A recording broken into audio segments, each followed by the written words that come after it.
नमस्कार दोस्तों, आपका फिर से स्वागत है हमारी इस नई वीडियो में नए श्लोकों के उच्चारण के साथ।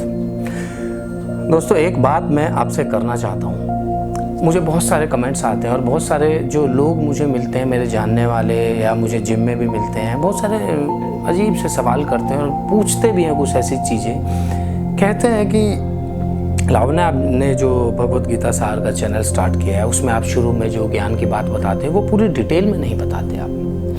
तो मेरा उनके लिए भी जवाब उत्तर ये है, और जो लोग मुझे कमेंट भी कर रहे हैं इस विषय में और सोच भी रहे होंगे, उनके लिए मेरा ये उत्तर है कि एग्जैक्ट जो हमने चैनल की स्टार्टिंग की थी वो की थी श्रीमद् भगवत गीता के श्लोकों के लिए, उनका सार आपको समझाने के लिए।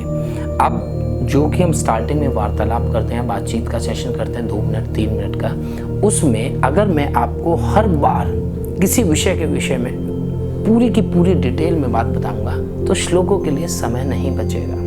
अब मैं वही बोलता हूँ ना हमेशा, 10-15 मिनट हम रोज़ाना देना चाहिए। अब मैं ही आधा घंटे की वीडियो बनाने लगूंगा तो वही बात हो जाएगी, लोग बोर होते हैं, ह्यूमन टेंडेंसी है, तो आधा घंटे कौन देखेगा, होता है लोगों के मन में। तो हमारी वीडियो रहती है मैक्सिमम 15 मिनट, मैक्सिमम 15 मिनट रखता हूँ मैं वीडियो, कभी 10 मिनट, 7 मिनट, 8 मिनट, 15 मिनट के अंदर जो मैं आप तक अपने ज्ञान की बात पहुँचा सकूँ वो पहुँचाता हूँ। तो गीता के श्लोक जो हम करते हैं हर वीडियो में 4 भी हो जाते हैं, 5 भी हो जाते हैं श्लोक, तो वो 7-8 मिनट में हम संपूर्ण कर देते हैं और 3-4 मिनट हमारी बचती है। उसमें मैं जो ज्ञान की बात बताता हूँ, जैसे कोई भी श्री राम का जो हमने टॉपिक लिया था, उनकी मृत्यु किस प्रकार हुई थी, तो उसमें मैंने बताया था कि नदी में उन्होंने जल समाधि ली थी, तो इस प्रकार से उनकी मृत्यु हुई थी, उन्होंने अपना शरीर का त्याग करा था। तो उसमें लोग पूछते हैं कि यार तुमने ये नहीं बताया कि उन्होंने शरीर नदी में उन्होंने त्याग किया था। आप मुझे एक बात बताइए, आप में से 90% लोगों ने, और जो मेरे जिम में भी आते हैं उसमें से 99% लोगों को पता था कैसे श्री राम जी की मृत्यु हुई? नहीं पता था। एटलीस्ट आपको वो तो ज्ञात हुआ ना कि श्री राम जी की मृत्यु और उन्होंने अपने शरीर का त्याग किस प्रकार किया।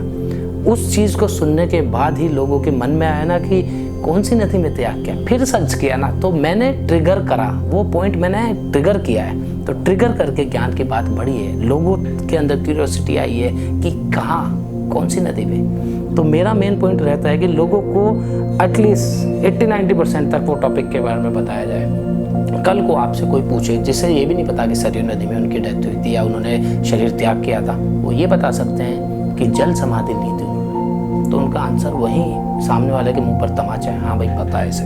तो मेरा मेन पॉइंट वही रहता है, आपको 80-90% ज्ञान की बात अपने धर्म के बारे में मालूम होनी चाहिए, और गीता सार तो हमारा चलता रहेगा।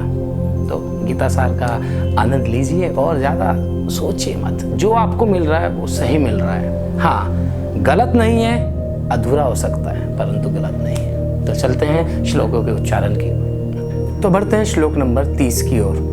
यो माम पश्यति सर्वत्र सर्व च मयि पश्यति तस्माहं न प्रणश्यामि स च मे न प्रणश्यति। इसका भावार्थ यह है कि जो पुरुष संपूर्ण भूतों में सबके आत्मस्वरूप मुझको वासुदेव को ही देखता है और संपूर्ण भूतों में परमात्मा का ही अंतर्ध्यान हमेशा करता है, उसके लिए मैं कभी अदृश्य नहीं होता और वह मेरे लिए कभी अदृश्य नहीं होता। तात्पर्य यह है कि जो भी पुरुष है, योगी है, सभी जनों में, सभी जीवों में, संसार की हर वस्तु में मुझे ही देखता है और सबको एक ही भाव से देखता है, समान भाव। उसके लिए कोई छोटा नहीं है, कोई बड़ा नहीं है, उसके लिए कोई सुख नहीं है, दुख नहीं है, मोह नहीं, माया नहीं, वो पैरेलल न्यूट्रल रहता है, सबके लिए एक ही भाव का रहता है। उस तरह के मनुष्य के लिए, उस तरह योगी के लिए मैं कभी अदृश्य नहीं होता और वो मेरे लिए कभी अदृश्य नहीं होता। उसके लिए मैं हमेशा हूँ और मेरे लिए वो हमेशा है। तो बढ़ते हैं श्लोक नंबर 31 की ओर। सर्वभूत स्थितम यो माम भजते कथुमा स्थित सर्वथा वर्तमानो अपि स योगी मयि वर्तते।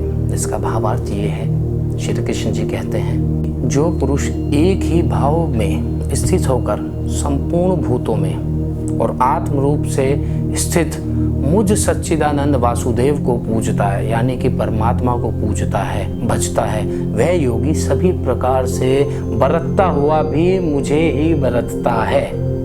इसका तात्पर्य थोड़ा सा जटिल है। तात्पर्य यह है कि पुरुष कोई भी एक ही भाव से स्थित होकर समान भाव रखता है। कोई मेरे लिए कोई अच्छा बुरा या मुझसे कोई फल मांगने वाला, मतलब कुछ नहीं सोच रहा है, और सब भूतों के लिए भी सेम भाव रखता है। भूतों मतलब कि समस्त जीव जितने भी हैं उन सब के लिए एक ही भाव रखता है, आत्म रूप से स्थित होकर, मतलब अपनी आत्मा को मुझ में स्थित रख कर मेरा भजन करता है। वह योगी सभी प्रकार से मुझे बरतता है। बरतता क्या मतलब,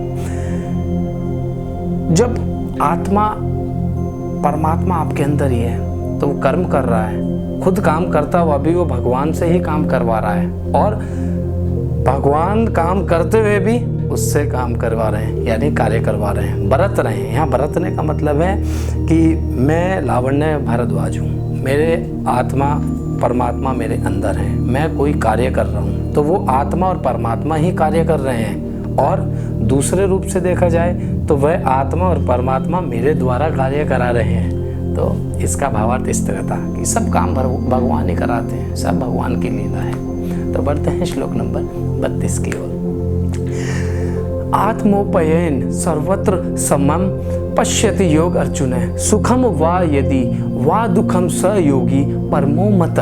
इसका भावार्थ ये है, कृष्ण जी कहते हैं कि हे अर्जुन, जो योगी भली भांति संपूर्ण भूतों में सम देखता है और सुख अथवा दुख को भी सम ही देखता है, वह योगी परम श्रेष्ठ माना गया है। तो इसका भावार्थ तात्पर्य यह है कि कृष्ण जी ने कहा, हे अर्जुन, जो भली भांति संपूर्ण भूतों में सम देखता है, सम का मतलब न्यूट्रल, मतलब बैलेंस्ड इंसान है सभी भूतों में मतलब कोई भी मनुष्य हो, इंसान हो, काम हो, कार्य हो, धर्म हो, कुछ भी हो, सबको एक ही रूप में देखता है समभाव से। उसके लिए सुख और दुख भी बैलेंस्ड है, मतलब ये नहीं है कि वो दुखी हो, किसी चीज़ से दुखी हो गया, किसी चीज़ से बहुत ही सुख मिल गया उसे, ना, तो न्यूट्रल है, उसे कोई फर्क नहीं पड़ता सुख और दुख में। वह मनुष्य, वह परम योगी, परम श्रेष्ठ, बहुत ही श्रेष्ठ माना गया है, उसको मानते हैं परम श्रेष्ठ। तो बढ़ते हैं श्लोक नंबर 33 की ओर। इसमें अर्जुन पूछ रहे हैं श्री कृष्ण से कि योग्यम योग स्त्वया प्रोक्त साम्येन मधुसूदन एतस्याहम न पश्यामि चचल अथवा स्थितम स्थिराम। इसका भावार्थ ये है, अर्जुन श्री कृष्ण से कहते हैं कि हे मधुसूदन, जो यह भाव, जो यह योग आप मुझे बतला रहे हैं, इसके विषय में बता रहे हैं, समयोग के विषय में, कि समयोग क्या, जिस बताया कि हर चीज़ में बैलेंस रहना, सुख दुख या किसी के भी प्रति आसक्त ना होना, कोई भी रिएक्शन नहीं देना किसी चीज़ के प्रति, अच्छा हो या बुरा हो। तो जो यह समयोग के विषय में आप मुझे बता रहे हैं, मेरा मन अतः ही चंचल होने की वजह से मैं एक निश्चित स्थिति नहीं देख पा रहा हूँ। वो कह रहे हैं कि मेरा मन बड़ा ही चंचल है और मैं एग्जैक्ट सिचुएशन समझ नहीं पा रहा हूँ और देख नहीं पा रहा हूँ। तो दोस्तों, आज के लिए इतना ही। मिलेंगे अगली वीडियो में नए श्लोकों के उच्चारण के साथ। तब तक के लिए राधे राधे।